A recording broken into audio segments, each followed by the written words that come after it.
কক্সবাজারের কুতুবদিয়ায় একটি কবরস্থানের সীমানাভুক্ত জায়গা দখল করে জোরপূর্বক অবৈধভাবে দোকান নির্মাণের অভিযোগ উঠেছে।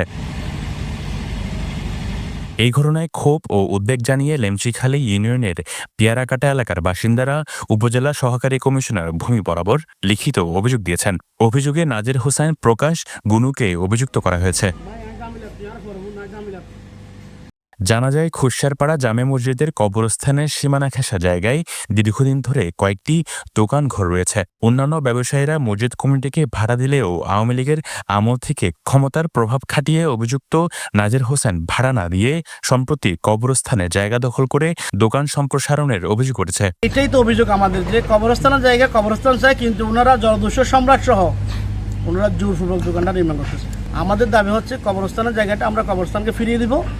এটা আমার দাবি এবং এলাকাবাসীর দাবি। এটা মসজিদ কমিটি নির্মাণ করছিল। মসজিদ কমিটি নির্মাণ করার পরে মসজিদ কমিটির সাথে গুণু সদাগরের চাচা তার চুক্তি হয়েছিল, চুক্তিনামাসও আছে বাড়ার জন্য।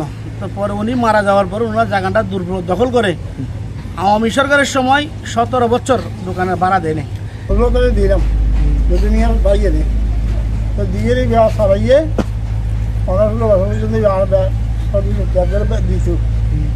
এখন স্যার মেশি যাতে দুর্গি খাইতে যা বাই বাই যাতে কে পারা বাজি গিয়ে তখন গভর্নমেন্টটা তো হারিয়ে হলেই বুঝলাম আর গায়ে পাড়া করি ধরো তবে কি পাড়া কে পাড়া পাড়া না হয় বহুত বছর হবে সুদা ভাড়া অবস্থিত। এদিকে অভিযোগের বিষয়টি অস্বীকার করলেও প্রকাশ্যে সরকারি খাস জায়গায় স্থাপনা গড়ে তোলার কথা জানায় অভিযুক্ত নাজির হোসেন। তার দাবি, নির্মিত দোকানটি তার একমাত্র জীবিকার মাধ্যম।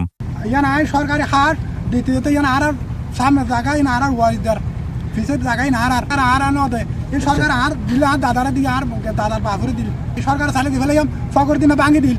এইখানে আর সেমি বাঁকা করে দিলাম ফকর দিনে ভাঙি দিই ভাঙি দেওয়ার পর 6-7 বছর পর অনেক কিলা জায়গা আসিল। ফকর দিন মানে ওই দিবে নাকি সরকার তত্ত্বাবধায়ক সরকার আসছিল, ফকর দিন তত্ত্বাবধায়ক সরকার আসলে এইবার ভাঙি দিল সেমি বাঁকা করে দিলাম। ইয়ার পরে ডাইরেক্ট নিমেষ আসছিল 6-7 বছর পর।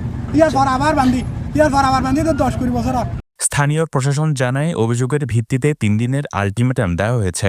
নির্ধারিত সময়ের মধ্যে স্থাপনা সরানো না হলে উচ্ছেদ অভিযান চালানো হবে। এই বিষয়ে ওনাকে আলটিমেটাম দেওয়া হয়েছে, যেহেতু উনি দোকান করে ওনাকে 2-3 দিন সময় দিচ্ছি। উনি এটা সরাই নেওয়ার যদি ব্যবস্থা না নেয় 2-3 দিনের মধ্যে, তাহলে আমরা ওখানে অভিযান চালাই, ওখানে চেক করবো আর কি।